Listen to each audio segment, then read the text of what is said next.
자, 히브리서 11장에 대한 말씀인데요. 인터넷에서 충성에 대한 예화를 검색하다가 포온 글인데, 글이 아주 재밌습니다. 히브리서 11장에는 신앙의 거성들이 기록되어 있는데 하나님께 충성된 사람들이다. 그들은 하늘 아버지께 효자요 충신이요 산 순교자들이다. 그들은 달란트가 각각 다르고 은사도 다르고 처해 있는 상황도 다르다. 중요한 것은 내가 처해 있는 지금 여기에서 충성하는 것이다. 크리스천이 부름받은 장소는 지금 여기이다. 가난 중에서 전부를 드린 과부의 2렙돈, 즉 몸이 10개라도 모자라는 중요하고 바쁜 시간 중에도 첫 것은 하나님의 것으로 알고 주님께 첫 시간을 드리는 성도를 주님은 기뻐하신다. 병들고 깨진 질그릇 같은 인생이냐? 깨진 항아리 같은 소리로 하나님을 찬양하라. 나병 환자만 어떠냐? 법주사 뜰 구석 큰 바위 꼭대기에 500년 묵은 앙상한 소나무가 있다. 던져진 그곳에서 불평 없이 충성되게 삶을 지킨 그 소나무 같이 되고 싶다. 자, 우리 인생길은 도무지 종잡을 수가 없습니다. 다 이뤘다고 생각을 했는데요. 하루아침에 한순간에 다 어그러지는 그런 것도 우리가 경험하고요. 근데 때로는 이렇게 도저히 일어나지 않을 것 같았던 일, 불가능해 보였던 일, 그런 일들이 꿈처럼, 우리 방금 권사님 간증하신 대로 이루어지지 않을 것 같던 일들이 그런 소소한 삶의 자리에서 이렇게 꿈처럼 이루어지는 그런 경우들도 봅니다. 자, 요셉은 세겜에 있는 형들의 안부를 보고 오라고 하는 아버지의 말씀에 순종해서 머나먼 길을 떠납니다. 그런데 이 길이 13년이라고 하는 13년간 아버지를 볼 수 없고 13년간 형들에 대한 배신감과 상처로 치를 떨면서 살아야 하는 그런 시간이 올 거라고는 꿈에도 생각하지 못하고 떠난 길이 바로 오늘 세겜으로 향하는 요셉의 길이었습니다. 그러나 그 고통스러웠고 치욕스러웠던 이 종으로서의 고난의 길, 그 길을 통해서 요셉이 결국 뭐가 됐어요? 예굽 대제국의 총리가 되었고, 더 나아가서는요, 하나님의 구원의 역사, 구속사를 이루어가는 아브라함과 이삭과 야곱으로 이루어지는 그 구속사의 길에서 이제 유대인 공동체의 4대 족장이 되는 그런 놀라운, 상상도 할 수 없는 그런 복을 그가 받습니다. 하나님께서는 세겜에서 도단에 이르러 형들에 의해서 노예로 팔려가는 그 고통의 길, 그 고통의 길이 알고 보니까 무슨 길이었어요? 훈련의 길이었습니다. 복의 길이었습니다. 그 길을 통해서 요셉을 연단시키시고, 그리고 그 아픔의 길을 통해서, 그 훈련을 통해서 요셉을 이제 구속사의 4대 족장으로 우뚝 세우시는 그런 하나님을 우리는 본문 속에서 발견합니다. 자, 오늘 이 본문의 말씀도 이번 주와 다음 주 2주로 나누어서 설교를 듣게 될 텐데요. 하나님께서 오늘 주신 첫 번째 메시지입니다. 같이 읽겠습니다. 시작. 하나님께서는 적은 일에도 충성을 다하는 성도에게 복을 주시고 하나님의 나라와 교회를 위해 귀하게 사용하신다. 네. 먼저 12절과 14절 말씀을 보니까요, 아버지의 심부름을 떠나는, 그래서 아버지의 심부름으로 형들을 찾아서 떠나는 요셉에 대해서 말씀합니다. 자, 하나님께서는 야곱이 가축을 몰고 나간 아들들의 안부를 확인하기 위해서 요셉을 세겜으로 보냈다고 말씀합니다. 자, 그런데 아들들이 가축들을 몰고 가축들을 치러 나가는 게 뭐 어제 오늘 일도 아니고 그들의 일상인데, 왜 야곱은 갑자기 아들들의 안부를 위해서 당신이 채색옷까지 입히면서 애지중지하는 그 요셉을 보냈을까요? 왜 이 사건이 여기 기록되어 있느냐라는 거예요. 왜 그러냐면 세겜입니다. 세겜, 답은. 지금 아들들이 어디로 갔다고요? 세겜으로 갔다라는 거예요. 세겜으로. 자, 세겜이 어떤 땅이에요? 자, 세겜이 불과 지금 이게 세겜에서 떠나온 지 불과 몇 년 안 된 일입니다. 몇 년 전에 세겜에서 무슨 일이 있어요? 세겜의 추장이 딸 디나를 강간을 하는 사건이 어디서 일어나요? 거기에서요. 세겜 땅에서 일어납니다. 그래서 그 일로 시므온과 레위가요, 예, 할례를 빙자해서 세겜성의 모든 남자들을 가서 다 죽여버립니다. 그리고 나서 또 이 야곱의 다른 아들들이 또 세겜성을 쳐들어가 가지고서는 세겜성을 다 약탈을 해버립니다. 그리고 그 세겜성에 살고 있던 여자와 아이들을요, 다 포로로 끌고 왔던 사건이 있었던 땅이 어디예요? 세겜이요. 자, 그런데 그 세겜 땅으로 이 야곱의 아들들이 겁도 없이 그 땅으로 양떼를 몰고 또 가요. 시간이 얼마 흐르지도 않았는데 시몬과 레위가 이 담이 굉장히 컸던가 봐요. 우리 같으면 가시겠어요? 10년이 지나도 20년이 지나도 그 땅으로 가기가 두려웠을 텐데 야곱의 아들들은 기본적으로 아버지와는 달리 간이 굉장히 컸던 것 같아요. 그래서 그 땅으로 자식들이 가요. 근데 보내놓고 아버지 입장에서 걱정이 되겠어요? 안 되겠어요? 안 된다 그러면 그것도 이상한 거죠. 걱정이 되니까 그 자녀들의 안부를 묻기 위해서, 알기 위해서 당신이 가장 믿을 수 있었던 아들 요셉을 그 땅으로 보냈다라고 주님께서 우리에게 말씀합니다. 자, 오늘 본문을 통해서 이 사건을 통해서 하나님께서 우리에게 두 가지를 알게 하세요. 첫 번째는 뭐냐면 아버지의 마음. 아버지의 마음.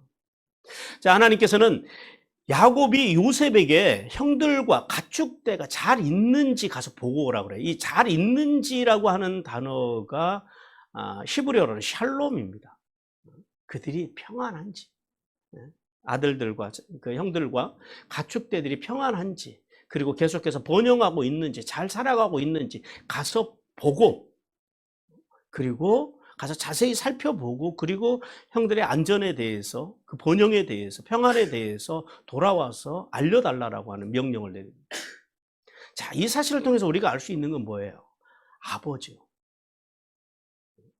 사실은 야곱의 아들들이, 요셉을 뺀 아들들이, 요셉과 베냐민을 뺀 아들들이 마음이 지금 아버지에 대해서 어떻게 돼 있어요? 상당히 상해 있다라는 거예요. 이유는 왜 그래요?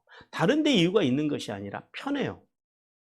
요셉만 유독 편해하는 그 아버지로 인해서 다른 문제는 없어요. 뭐 아버지하고 무슨 갈등이 있는 건 아닌데 그 문제로 인해서 이제 그 마음들이 상해 있다라는 거예요. 그런데 사실은 아버지의 마음은 어때요? 지금 요셉의 마음은, 예, 야곱이 요셉을 편애하는 건 맞지만 그렇다고 해서 다른 아들들을요, 안 사랑하는 건 아니거든요. 아버지의 마음은 사실 요셉을 사랑하긴 하지만 그 요셉만큼 다른 자녀들도 아버지 입장에서는요, 동일하게 사랑한다라는 사실에 이게 중요하다라는 거예요. 아버지의 마음은 전혀 그렇지 않다라는 거예요. 그래서 야곱은요, 아직도 야곱 공동체에 대한 적대감을 가지고 있는 사람들이 가득한 그 세겜 땅, 그 세겜 땅으로 간 자식들을 사랑하는 마음과 걱정되는 마음에서요, 자기가 가장 아끼는 아들을 그 땅에 보내요. 근데 헤브론에서 세겜까지 몇 킬로인 줄 아세요? 100킬로입니다. 그러니까 정상적인 걸음으로 3일 길을 걸어가야 돼요. 3일 길을 걸어갈 수 있는 그 땅인데 당신이 애지중지하는 그 아들을요, 그곳으로 지금 보낸다라는 거예요. 자, 요셉을 편애하는 아버지의 겉모습만 본 아들들, 그 아들들은 지금 야곱에 대해서 아버지에 대한 어떤 불편한 마음이, 서운한 마음이 있다라는 거예요. 왜냐하면은 늘 그러잖아요. 자신들은 가축을 몰고 들에 나가서 이슬을 맞으면서 가축들을 이제 치는데 요셉은요, 채색 옷을 입혀가지고 늘 아버지 옆에만 두는 거예요. 그런데 자녀들이 모르는 두 가지 사실이 있어요. 그러니까 자녀들은 요셉의 형들, 야곱의 자녀들은 두 가지 사실을 알아야 된다라는 거예요. 뭐냐면은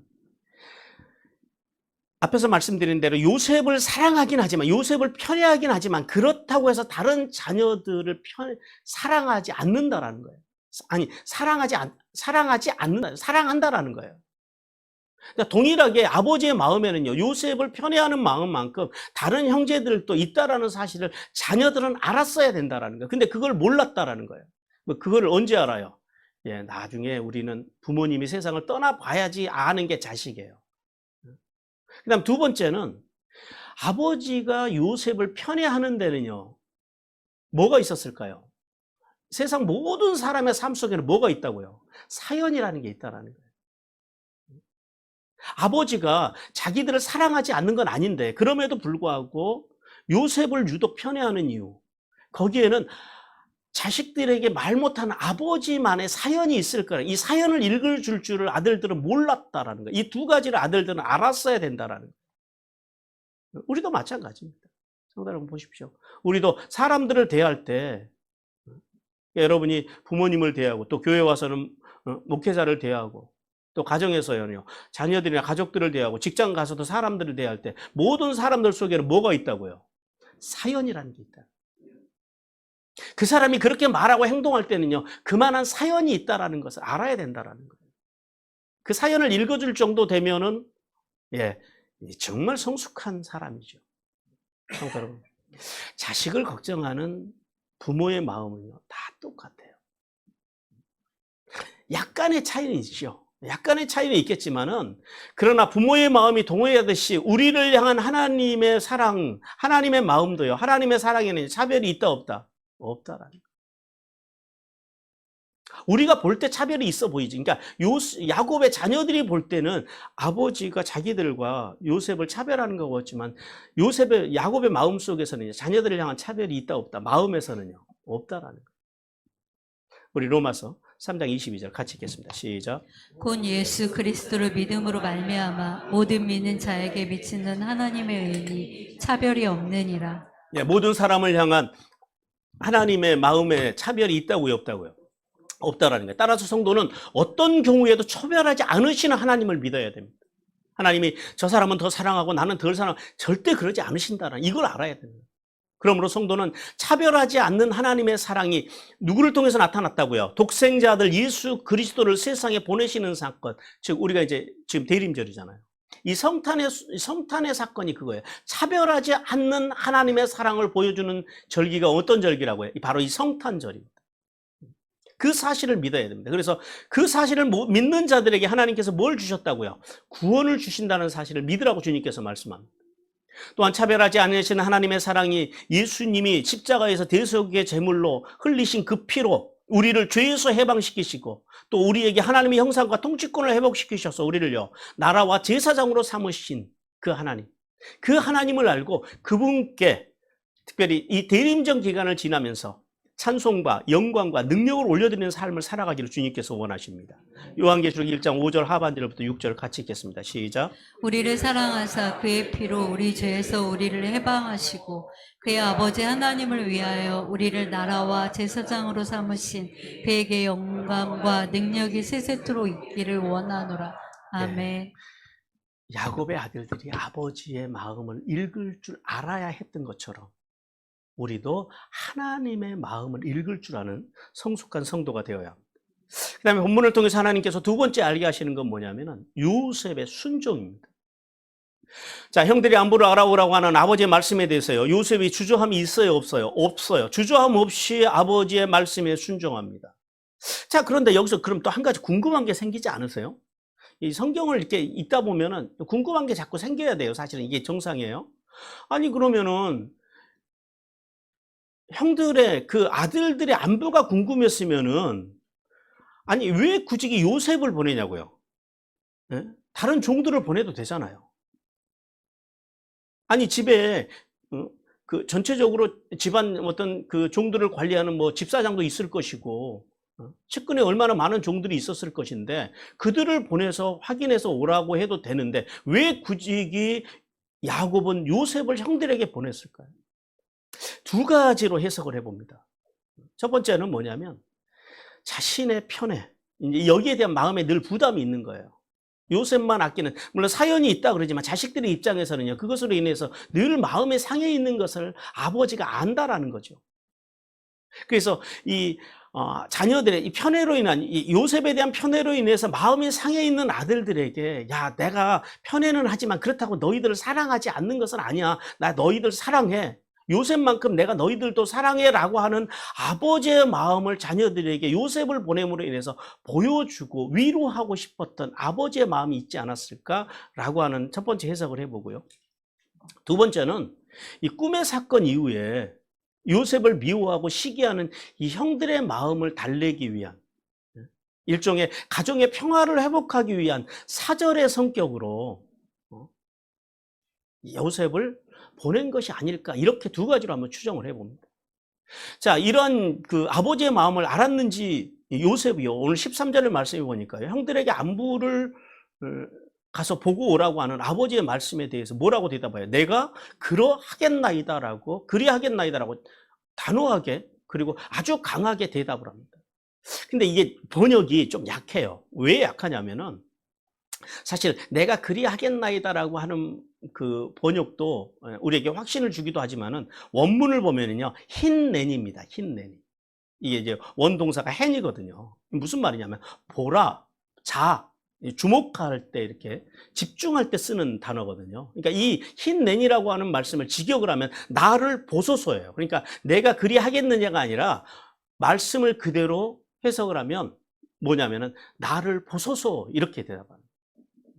가서 형들의 안부를 묻고 와 그러니까 나를 보시옵소서 이렇게 지금 대답을 하고 있다는 이게 무슨 말씀이냐면 요셉이 아버지의 명령을 따라서 100km나 떨어진 세겜 그리고 형들이 사고 쳤던 그 땅 세겜 그리고 더 나아가서 자신과 사이가 좋지 않은 형들이 있는 그 땅 세겜 그 땅을 향해서 가라고 아버지께서 가서 형들의 안부를 묻고 오라고 안부를 전하고 오라고 하는 그 아버지의 명령에 대해서요.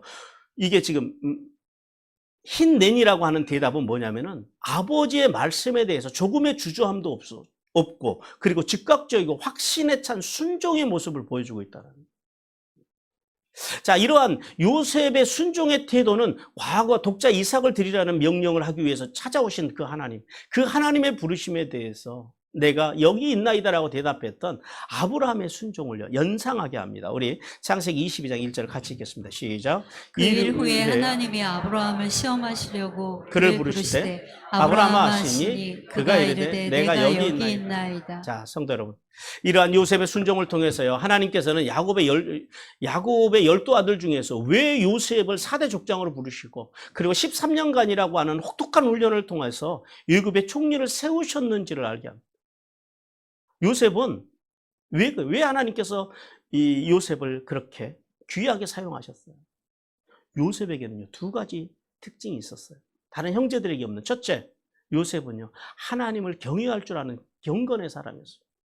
그런데 반면에 요셉의 형들은요, 앞에서도 우리가 봤지만은 잘못 행하는, 즉, 악을 행하는, 하나님 앞에서 도덕적으로, 윤리적으로 악을 행하는 형제들이었다라는 거예요. 우리 창세기 39장 9절 같이 읽겠습니다. 시작. 이 집에는 나보다 큰 이가 없으며 주인이 아무것도 내게 금하지 아니하였어도 금한 것은 당신뿐이니 당신은 그의 아내임이라. 그런즉 내가 어찌 이 큰 악을 행하여 하나님께 죄를 지으리까. 자, 기본적으로 요셉이 가졌던 신앙이 어떤 신앙이냐고요? 빠님의 신앙. 늘 하나님의 얼굴 앞에 살아가는 거예요. 그러니까 지금 여러분들은 예배 자리에 와 있다라는 거 하는 것은 무슨 말이에요? 지금 여러분은 하나님의 얼굴 앞에 와 있다라는 거예요. 자, 얼굴 앞에 와 있는 우리가 지금 어떤 마음과 어떤 자세로 하나님 앞에 있어야 되냐. 생각이 다른 데가 있고, 자세가 흐트러져 있고, 그런 자세로는 하나님을 예배하지 못한다라는 거예요. 오늘 우리는요, 지금 여기가요, 하나님의 얼굴 앞에 와 있는 자세라는 거예요. 그런 신앙을 가졌기 때문에 하나님께서 그를 사용하셨다는 거예요. 또한 요셉은요, 부모에게 순종할 줄 아는 효자였습니다. 신명기 5장 16절 같이 읽습니다. 시작. 너는 내 하나님 여호와께서 명령한 대로 내 부모를 공경하라. 그리하면 내 하나님 여호와가 내게 준 땅에서 내 생명이 길고 복을 누리리라. 자, 요셉이요. 그래서 하나님 앞에서 그래서 그가 애굽의 총리가 되는 복, 또 구속사를 이어가는 가문의 4대 족장이 되는 복을 그래서 그가 누렸다라는 요셉은 그것을 우리는 깨달아야 됩니다. 그러므로 성도는 죄인인 인간을 위해서 희생의 제물로 세상에 보내심을 받아 기쁨으로 오신 예수 그리스도처럼 또한 자신을 미워하고 시기하는 형들에게 가라고 하는 아버지의 명령에 조금의 주저함도 없이 순종하여 세겜으로 떠난 요셉처럼 순종의 삶을 살아가기를 주님께서 원하십니다. 여러분, 참된 순종이라는 게 뭐예요? 내가 하고 싶은 일. 전에 예화에서도 제가 말씀드렸지만 내가 하고 싶은 효도, 내가 할 수 있는 효도. 예, 그것도 순종이긴 한데 진짜 순종은 아니다라는 거죠. 진짜 순종은 뭐예요? 내가 하고 싶지 않아도 내가 할 수 없는 상황에서도 하나님을 우리의 삶의 으뜸으로 모시고, 그리고 하나님의 말씀과 말씀의 정신으로 그렇게 살기 위해서 발버둥 치는 것. 그러니까 부모님의 뜻을 이루어드리기 위해서, 부모님이 그 소원을 이루어드리기 위해서 어려운 상황이지만 마음이 허락하지 않지만 그럼에도 불구하고 그렇게 살고자 발버둥 치는 게, 그게 효도라는 거예요. 그게 참된 순종이라는 거예요. 그러므로 성도는 예수님의 명령이면, 그리고 부모님의 명령이면 그것이 말씀이기에 절대 순종하는 삶을 살아야 한다라고 말씀합니다. 자, 그러면 주님께서 우리에게 주신 사명, 주님께서 우리에게 주신 명령이 뭐냐라는 거예요. 우리가 절대 순종해야 될 명령.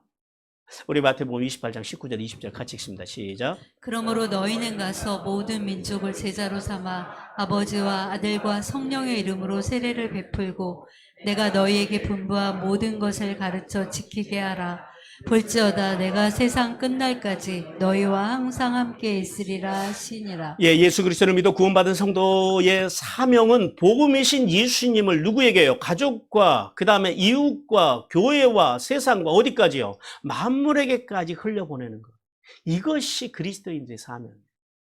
그래서 예수 그리스도를 믿는 사람들은요, 두 가지의 선교를 잘해야 됩니다. 첫 번째는 수직 선교와 수평 선교를 잘해야 돼요. 수직 선교는요, 자녀에게로, 가정에서 자녀들에게로, 손자들에게로 흘려보내는 이 선교를 잘해야 되고요. 그 다음에 수평 선교는요, 이웃에게로, 세상으로, 교회로, 그리고 어디까지요? 만물에게까지. 이걸 잘해야 되고요. 또 하나는 땅끝까지 선교를 할 줄 알아야 됩니다. 근데 문제는 땅끝을 우리가 갈 수가 없잖아요. 비행기 값이 너무 많이 들어요. 그래서 성도들이 할 수 있는 땅끝 선교가, 땅끝에 가서 있는 선교사들을 이 땅에서 우리가 지원하는 것. 이걸 할 줄 알아야 돼요. 왜요? 그것은 주님의 명령이라는 거예요. 그것이 주님께서 마지막 우리에게 내리신 선교적인 사명이라는 겁니다. 예수 그리스도를 구원받은 성도의 사명은 복음이신 예수님을 이렇게 땅끝까지 증거하는 것. 그래서 가까이에서는요, 우리가 수직 선교와 수평 선교를 잘 감당하고, 그리고 더 나아가서는요, 땅끝 선교까지 잘 감당함으로 하늘에 있으려면 땅에 기름진 복을 받는 성도들이 되기를 주님께서 원하십니다. 그 다음에 두 번째 15절과 17절 말씀이 뭐냐요? 도단까지 형들을 찾아간 요셉에 대해서 말씀합니다. 하나님께서는 세겜에 도착한 요셉이 이미 도단으로 떠나버린 형들을 만나지 못하고 방황하며 찾다가 어떤 사람의 도움으로 형들을 찾아서 도단으로 가서 만났다라고 말씀합니다. 자, 오늘 이 본문을 통해서 하나님께서는 우리에게 두 가지를 알게 해요. 첫 번째는 뭐냐면 적은 일에도 충성을 다하는 요셉의 자세입니다. 자, 요셉의 입장에서 보면 이제 세겜에 도착을 했어요. 근데 형들을 찾았는데 형들이 없어요. 세겜 땅을 이미 떠났어요. 자, 지금 아버지가 걱정하는 건 뭐예요? 가축을 이끌고 가서 가축들을 돌보는 것을 지금 걱정하는 거예요? 아니면 앞에서 보셨던 것처럼 세겜 땅이라고 하는 그 땅 때문에 오는 그 땅의 위험을 지금 걱정하고 있는 거예요? 세겜 땅이 가지고 있는 요셉 공동체에 대한 위협, 여기에 대한 아버지의 걱정이 있는 거거든요. 자, 그럼 세겜 땅에서 이제 형들이 잘 빠져나갔어요. 아무 일 없이 가축들을 이끌고 이제 도단으로 갔대요. 그러면은 요셉이요, 아버지에게로 돌아가도 돼요, 안 돼요? 충분히 돼요. 그렇게 돌아간다 그래서 누가 뭐라 그럴 사람이 한 명도 없다라는 거예요. 그런데 하나님께서는 15절에서 두 가지 단어를 통해서 요셉이 아버지의 명령을 수행하기 위해서 얼마나 열정적이고 간절했는지를 알게 하는데요. 첫 번째 단어는 뭐냐면 방황하는지라입니다. 이 방황하다라는 말이 히브리어로 타라고 그래요. 잘못 행하다, 틀리다, 헤매다, 이런 의미를 가지고 있어요. 무슨 말씀이냐면 요셉이 형들과 아버지의 가축대를 찾기 위해서 온 들판에서 틀리게 찾아다녔다라는 거예요. 양떼들의 무리들을 보고 저기에 형들이 있는가 하고 찾아가서 보니까요, 아니고요. 그러면은 또 찾아가고, 아니면은 포기하고, 못 찾겠구나 하고 돌아가도 되는데 돌아가지 않고 그 땅에서 형들을 찾을 때까지 잘못 행했다라는 거예요. 헤맸다라는 거예요. 그냥 막 뭐 주저리 헤맨 것이 아니라 여기저기 양떼들을 찾아다니면서 형들이 있는지를 확인하고 다녔다라는 거예요. 이게 이제 방황하다라고 하는 그런 의미입니다. 그다음 두 번째는 찾느냐예요. 이 찾다라고 하는 단어가 히브리어에 좀 한 서너 가지 용례들이 나오는데 오늘 여기 본문에서는요 바카시라고 하는 단어를 썼더라고요. 이 바카시가 어떤 단어냐면 간절히 찾는 것, 간절히 원하는 것. 어떤 말씀이냐면 요셉의 간절한 마음과 분명히 찾고 말겠다고 하는 그 강한 의지로 형들을 찾고 또 찾았다라는 그런 의미예요. 이게 그 바카시가 그런 의미입니다. 그렇게 간절하게 찾았다라는 거예요. 자, 성도 여러분 보십시오. 이러한 요셉의 태도를 통해서 우리가 배워야 하는 건 뭐예요? 예수 그리스도를 믿어 구원받은 성도가, 즉 인격 신앙으로 거듭난 성도가 가져야 될 가장 기본적인 자세를 오늘 요셉은 우리에게 보여주고 있다는 겁니다. 우리 골로새 3장 22절 같이 읽겠습니다. 시작. 종들아 모든 일에 육신의 상전들에게 순종하되 사람을 기쁘게 하는 자와 같이 눈가림만 하지 말고 오직 주를 두려워하여 성실한 마음으로 하자. 예, 자 보세요. 요셉의 충성스럽고 성실한 자세. 그 자세가 인격 신앙으로 거듭난 예수 그리스도를 믿고 구원받은 성도의 가장 기본적인 자세라는. 여러분, 세상에 나가서 예수 믿는 사람들이 왜 욕을 먹어요, 우리가? 말을 못해서 욕을 먹어요? 교회 가서 예배를 안 드려서 욕을 먹어요? 말은 너무 잘해서 욕을 먹고요.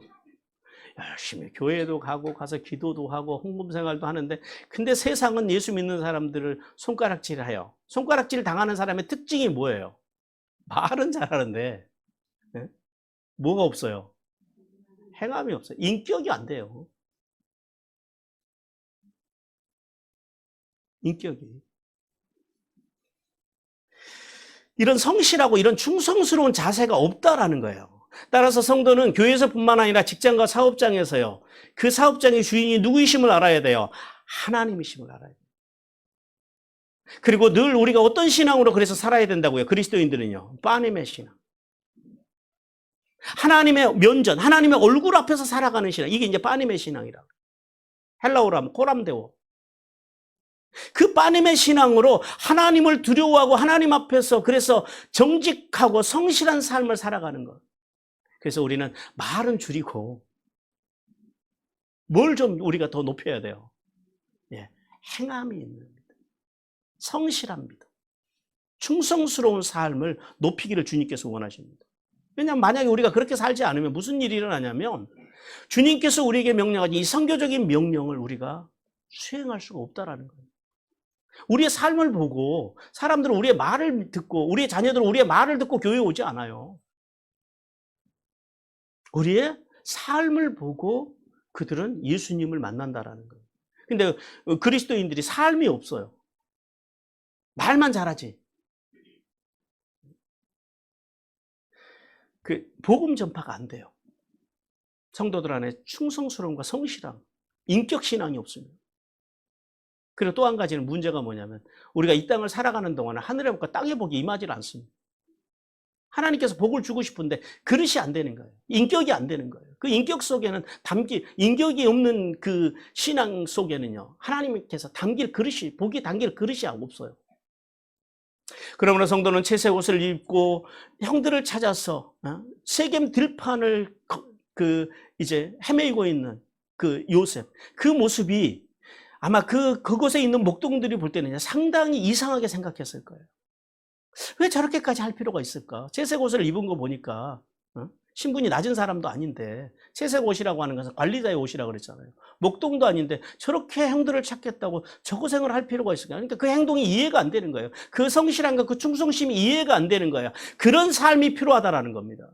우리의 삶의 자리도 세상 사람들이 이해가 안 될 정도로 성실하고 충성스러운 삶을 통해서 요셉과 같이 하나님께 영광을 올려드리고 그리고 전도의 문을 열어가고 그리고 하늘의 복과 땅의 복을 받는 삶이 되기를 주님께서 원하십니다. 그다음 두 번째는 충성스럽게 사는 사람들을요, 하나님께서 끝까지 책임져 주신다는 사실을 우리는 믿어야 됩니다. 자, 형들을 찾으면서 방황하다가요, 이제 기진맥진해가지고 있을 그때에 오늘 본문에 보니까 그러죠. 어떤 사람을 만납니다. 근데 오늘 본문을 여러분 잘 보세요. 그를 만난 즉이라고 그래요. 그를 만난 즉, 성경에 보니까. 근데 히브리어로 이 말씀이요. 와이 무차 에후라 그럽니다. 이거 직역을 하면 이렇게 돼요. 어떤 한 사람이 그를 발견했다라는 거예요. 그러니까 우리가 쓱 성경을 읽다 보면 우리가 잘못 오해하면은 야곱이 어떤 한 사람을 찾아가서 만난 것처럼 되어 있고 우연히 만난 것처럼 되어 있는 그렇게 우리가 이해하기가 쉬운데 그게 아니고요. 한 사람이 그렇게 지쳐 있고 그렇게 방황하는 그렇게 형들을 찾아서 헤매이는 그 요셉을 보고 찾아왔다라는 거예요. 그리고 그 사람이 와서 만나 줬다라는 거예요. 이걸 뭐라 그래요, 우리는? 이걸 은혜라 그러는 거예요. 은혜라.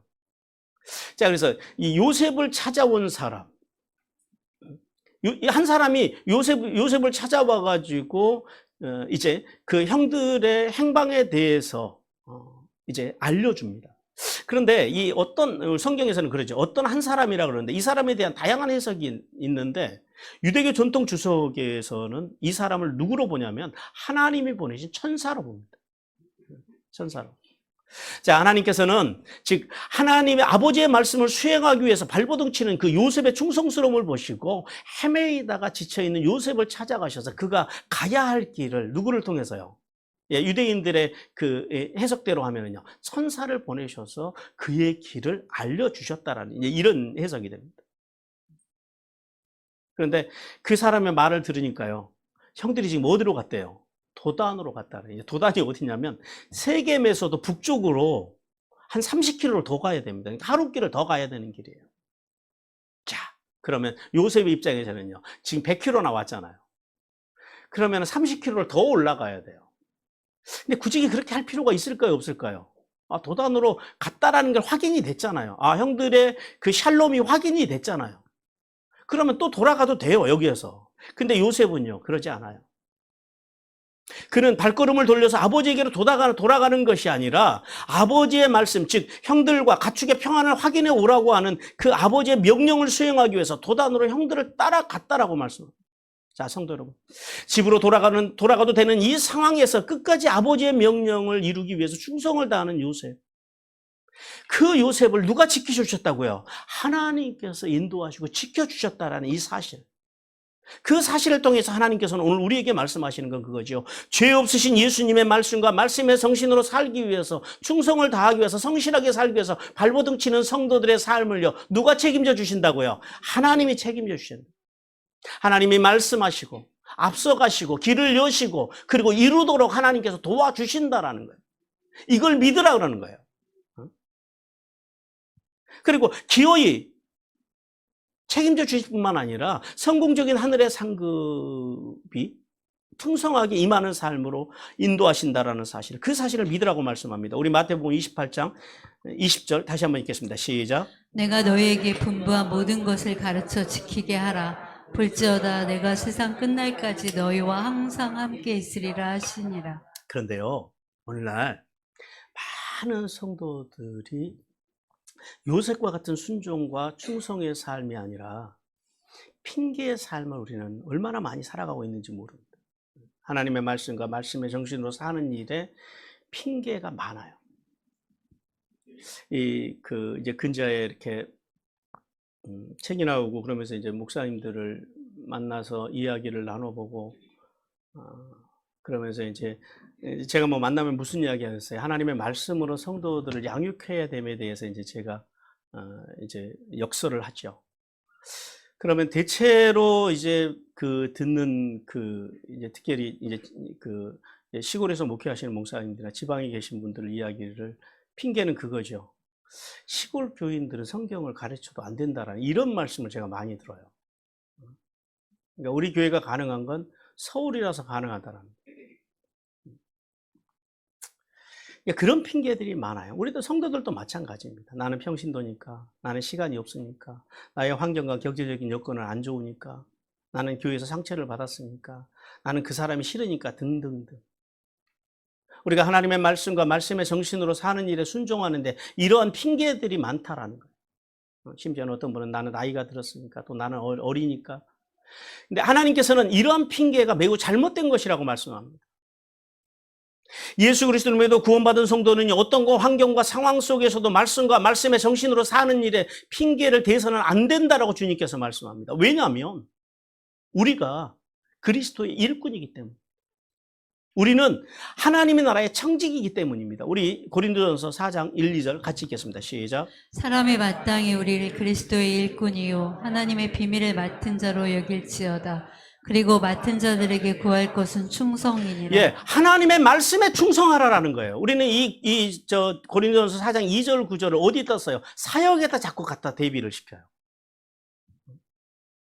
그러니까 우리가 임직식 할 때 이 단어를 많이 쓰잖아요. 예, 장로로서 충성하십시오. 권사로서 충성하십시오. 안수 집사님으로 충성하십시오. 목사로서 충성하십시오. 근데 이 본문은 그게 아니에요. 일 잘하라는 게 아니에요. 오늘 본문에 뭐라 그래요? 하나님의 비밀을 맡은 자로 여길지어다. 여기서 하나님의 비밀이 뭘까요? 예수 그리스도. 복음이신 예수 그리스도가 비밀이에요. 그분을 전하는 일. 그분의 말씀과 말씀의 정신으로 사는 것. 거기에 충성하라라는 거예요. 장로 노릇 좀 못해도 괜찮아요. 권사 노릇 좀 못해도 괜찮아요. 안수집사 노릇 못해도 괜찮아요. 그건 좀 못해도 괜찮은데 절대 못해서는 안 될 영역이 있다는 거예요. 뭐예요? 하나님의 말씀에 순종하는 거. 목사가 뭐 설교 좀 못할 수도 있죠. 근데 그거보다 더 중요한 게 뭐라고요? 하나님의 말씀과 말씀의 정신으로 살기 위해서 발버둥 치는 거. 여기에 충성하라는 거예요. 이 말씀이 지금 그 말씀이거든요. 근데 우리는 교회에 오면은요, 말씀에 순종하려고 하기보다는, 번영, 나의 번영, 내 가족의 번영, 그 다음에 만몬, 돈이 하나님이 되고, 기복. 그러니까 헌금도 기복적으로 해요. 이렇게 헌금 드리면 하나님께서 무슨 자판기예요. 1,000원 넣으면 1,000원짜리 뭐 캔이 나오고, 내가 이렇게 하나님 앞에 드리면 하나님께서 내게 더 풍성하게 복으로 돌려주실 것이라고. 이게 이제 기복이거든요. 자원함으로, 기쁨으로 하나님 앞에 드리는 것이 아니라 이런 기복적인 그런 헌신하는 것도 마찬가지고. 근데 그러지 말라라는 거예요. 그런 건 좀 못해도 돼요. 근데 진짜 잘하는 게 뭘 잘해야 된다고요? 하나님의 말씀과 말씀의 정신으로 살아가는, 여기에는 핑계가 없어야 된다라는 거예요. 하나님의 말씀에 순종하는데 핑계대지 말라라는 거예요. 그러므로 성도는 요셉이 끝까지 아버지의 말씀, 아버지의 명령에 충성스럽게 그리고 성실하게 수행하기 위해서 발버둥 쳤던 것처럼 우리의 생명이 무슨 약자라고요? 생의 명이요. 우리에게 하나님께서 주신 사명, 즉 죄 없으신 예수 그리스도의 말씀과 말씀의 정신을 가지고요, 그것을 우리의 가족들에게, 이웃들에게, 교회와 세상과 어디까지요? 만물에게까지 흘려보내는 것. 그 사명을 충성스럽고 성실하게 수행함에 있어서 게으르지 않는, 성실하고 충실한 하나님의 사람들이 되어서 구원의 복과 함께 하늘에 있으리며 땅에 기름진 복을 받는 성도들이 되기를 주님께서 원하십니다. 사랑하는 성도 여러분, 여러분이 그래서 맡은 일이 적다고 불평하거나 소홀히 하지 마시기 바랍니다. 어디에 충성하자고요? 적은 일. 그것이 적어 보여도. 요셉이 돌아가도 누구도 뭐라고 안 하잖아요. 그러나 어쩌면 그것이, 그런 자세, 그런 태도, 성실함과 충실함으로 살았던 그 태도, 그것이 작은 일이든 큰 일이든 하나님의 자녀로서의 정체성을 가지고 온갖 충성과 성실을 다했던 그 요셉과 같이 우리가 하나님의 나라에서 그렇게 충성과 성실함으로 귀하게 쓰임받는 그릇들이 되시기를. 뭐 큰 그릇이냐 작은 그릇이냐는 건 그건 두 번째고요.